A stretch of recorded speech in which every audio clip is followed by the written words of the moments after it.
बिस्मिल्लाहिर्रहमानिर्रहीम। अस्सलामु अलैकुम वरहमतुल्लाहि वबरकातुहू। ज़िना की दर्दनाक सज़ाएं। रसूलुल्लाह सल्लल्लाहु अलैहि वसल्लम इरशाद फरमाते हैं कि जिस आदमी ने अपना हाथ ऐसी औरत पर रखा जो उसके लिए हलाल न थी और शहवत के साथ रखा, तो क़यामत के दिन वो शख्स इस हाल में आएगा कि उसका हाथ उसकी गर्दन के साथ बंधा हुआ होगा, और अगर उसने औरत का बोसा भी लिया तो उसके दोनों होंठ जहन्नम में कट कर गिरेंगे, और अगर उसने जिना भी कर लिया तो क़यामत के दिन उसकी रान यानी टांग बोलकर गवाही देगी कि मुझ पर हराम काम किया गया। चुनाचे अल्लाह ताला उसकी तरफ गुस्सा की नज़र से देखेंगे तो उसके चेहरे का गोश्त गिर पड़ेगा, तो उस पर वो जानी कहेगा मैंने तो जिना नहीं किया, तो जुबान भी बोल पड़ेगी। इसी तरह तमाम आज़ा के बोलने का जिक्र है। जिना करने वाला मर्द क़यामत के दिन कब्र से उठेगा और उसकी दोनों आंखों के दरमियान औरतों की मानिद शर्मगाह होगी, और जिना करने वाली औरत कब्र से उठेगी तो उसकी दोनों आंखों के दरमियान मर्दों की मानिद उज़्व खास होगा, और उसकी शर्मगाह से पीप और खून बहेगा। अगर उसका एक कतरा ज़मीन पर गिर पड़े तो तमाम दुनिया गर्मी के मारे जलने लगे।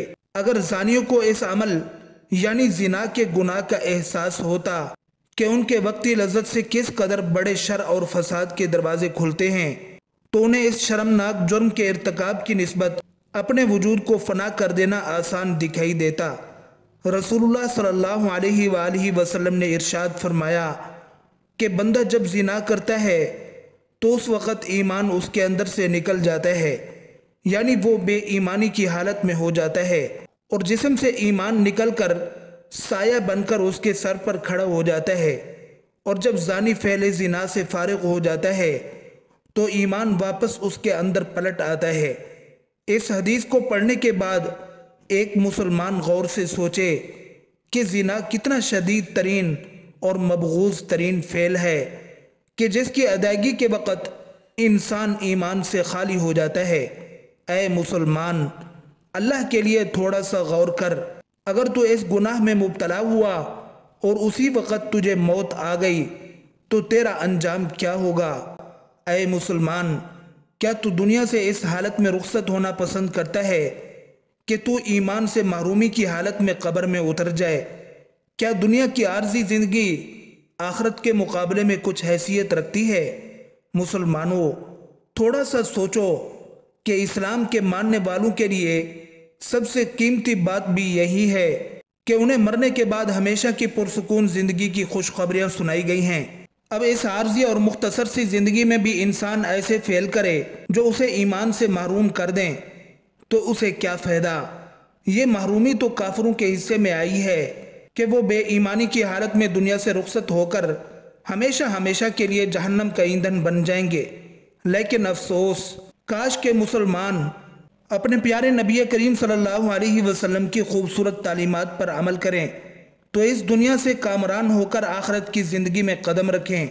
मुसलमानों, खुदारा अपनी बेईमानी की मौत से बचो, बेईमानी की मौत से बचो। क्या तुम थोड़ी देर के गुनाह की लज्जत से अपना दामन बचाकर हमेशा की पुरसुकून ज़िंदगी पर राज़ी नहीं हो? नबी करीम सल्लल्लाहु अलैहि वसल्लम से एक शख्स ने पूछा कि ऐ अल्लाह के रसूल सल्लल्लाहु अलैहि वसल्लम, अल्लाह ताला के नज़दीक सबसे बड़ा गुनाह यानी किब्रुल कबायर क्या है या कौन सा है? तो आप सल्लल्लाहु अलैहि वसल्लम ने फरमाया कि अल्लाह ताला के साथ किसी को शरीक ठहराना यानी शिर्क करना, हालांकि उसे अल्लाह ताला ने ही पैदा किया फिर भी वो शरीक ठहराता है। फिर वो शख्स कहने लगा, ऐ अल्लाह के रसूल सल्लल्लाहु अलैहि वसल्लम, इसके बाद कौन सा काम है यानी कौन सा गुनाह बड़ा है? आप सल्लल्लाहु अलैहि वसल्लम ने फरमाया कि अपने बच्चे को इस खौफ से मार डालना कि वो साथ खाएगा। उसने फिर पूछा कि या रसूलल्लाह सल्लल्लाहु अलैहि वसल्लम, फिर कौन सा यानी इसके बाद कौन सा बड़ा गुनाह है? आप सल्लल्लाहु अलैहि वसल्लम ने फरमाया, तेरा अपने पड़ोसी की बीवी से जिना करना। नबी करीम सल्लल्लाहु अलैहि वसल्लम इरशाद फरमाते हैं कि बेशक इब्लीस ज़मीन में अपने लश्कर भेजता है और उनसे ये कहता है کہ جو تم میں سے کسی مسلمان کو زیادہ گمراہ کرے گا سو اس کو میں تاج پہناؤں گا۔ چنانچہ یہ حکم ملتے ہی شیطان کے چیلے زمین میں پھیل جاتے ہیں اور اپنا کام کرتے ہیں۔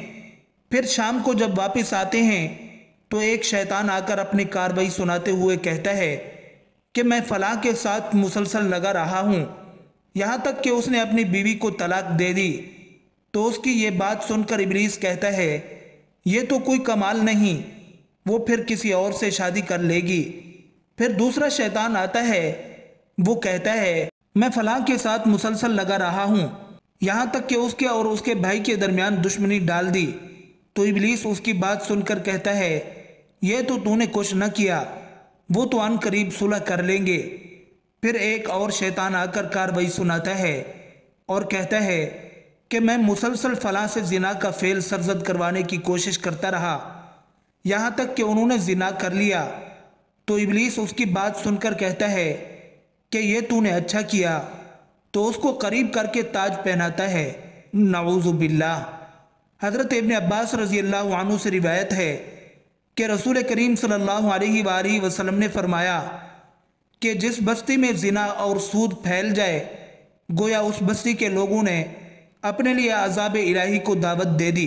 حدیث مبارکہ میں زنا اور سود پر عذاب الہی کی وعید پر غور کیا جائے تو ہمیں موجودہ معاشرے سے یہ بات کھلی آنکھوں سے نظر آئے گی کہ آج کے معاشرے میں یہ دونوں خطرناک بیماریاں جڑ پکڑ چکی ہیں، جس کے باعث وقتاً فوقتاً عذاب الہی ان جگہوں پر مسلط ہوتا ہے۔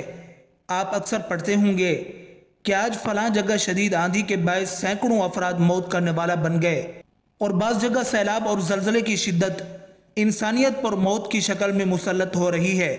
آج یورپی ممالک میں اس طرح کے عمومی عذاب نازل ہونے کی سبب سے بڑی وجہ یہی ہے کہ ایک تو ان کا مکمل معاشی نظام سود پر چل رہا ہے، اور دوسرا مغرب کا ہر تیسرا گھر زنا کی وبا میں لتھڑا پڑا ہے۔ ہمارے پیارے نبی کریم صلی اللہ علیہ وسلم نے 1400 سال پہلے ہی ان چیزوں کے بارے میں آگاہ فرما دیا تھا۔ مسلمان فرامین نبوت صلی اللہ علیہ وآلہ وسلم سے غافل بنے رہے ہیں، جس کے نتیجے میں آج یہ دونوں بیماریاں آہستہ آہستہ مسلم معاشرے میں بھی سرایت کرتی جا رہی ہیں، جس کے باعث مسلم ممالک بھی اسی طرح کے عمومی عذاب کے لپیٹ میں ہیں۔ ہماری آنکھوں کے سامنے کئی واقعات ایسے رونما ہو چکے ہیں جن میں اللہ تعالیٰ نے پوری بستی کو اپنے عذاب کی لپیٹ میں لے لیا، اور بعد میں جب تحقیق کی گئی تو پتہ چلا کہ یہاں عیاشی اور فحاشی اپنے عروج پر تھی۔ جو شخص بھی احکامات خداوندی سے آنکھیں موند کر ان بے لذت گناہوں کا دل دادہ بنا رہے گا تو عمومی عذاب کا کوڑا اس کے سر پر ضرور برسے گا۔ مسلمانوں، تم بے حیائی کے قریب بھی نہ بھٹکو۔ اب ایک شخص اگر کسی غیر محرم عورت سے علیحدگی میں ملتا ہے تو لازماً ان دونوں کے ساتھ تیسرا شیطان ہوتا ہے جو انہیں آہستہ آہستہ بہلا پھسلا کر گناہ کی دلدل میں پھنسا دیتا ہے۔ چنانچہ اگر کوئی شخص غیر محرم کے ساتھ بیٹھنے سے ہی اجتناب کرے تو لازمی بات ہے کہ وہ آگے آنے والی تمام تر سنگین برائیوں سے محفوظ رہ سکتا ہے۔ جیسے کہتے ہیں کہ چھوٹے چھوٹے سوراخوں سے بچو، کیونکہ چھوٹا سا سوراخ بڑے سوراخ کو جنم دیتا ہے۔ اب اگر انسان ایک غیر محرم کے قریب علیحدگی میں بیٹھے گا تو لازمی بات ہے کہ گفتگو کرتے کرتے انسان کے ہاتھ اگر اس کی طرف بڑھیں تو پھر یکے بعد دیگر اس طرح یہ برائی بڑھتے بڑھتے اس انتہا تک انسان کو لے جائے گی جہاں اس سے وہ سنگین فعل سرزد ہوگا جو اسے سیدھا جہنم کے گڑھے میں پھینک دے گا۔